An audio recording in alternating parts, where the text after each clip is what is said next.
Zdravo dragi moji, dobrodošli u moj novi video. Danas pripremamo jedan veoma ukusan i brz kolač. Za pripremu potrebno je 2 jaja,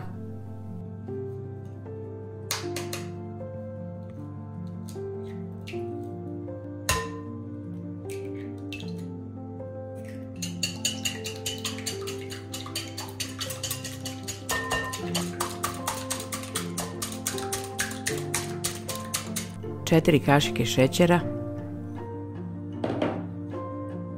1 vanilni šećer,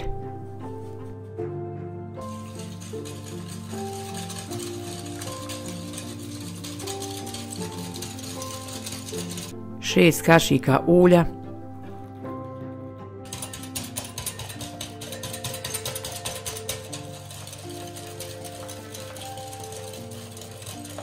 5 kašika mlijeka, 1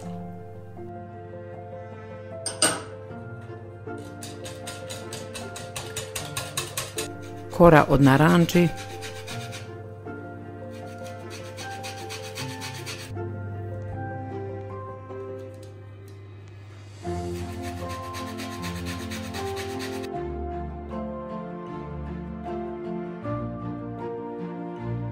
10 kašika brašna,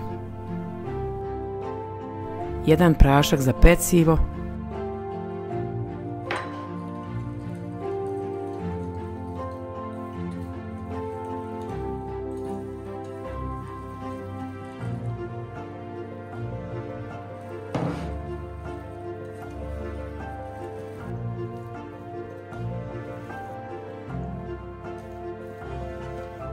'U smjesu dodajemo komadiće čokolade.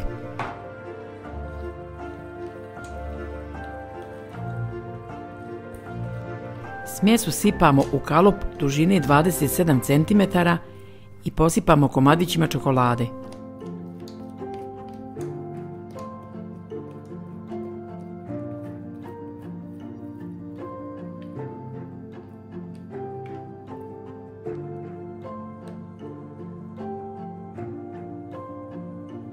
Kolač pečemo 25 minuta na 180 stepeni.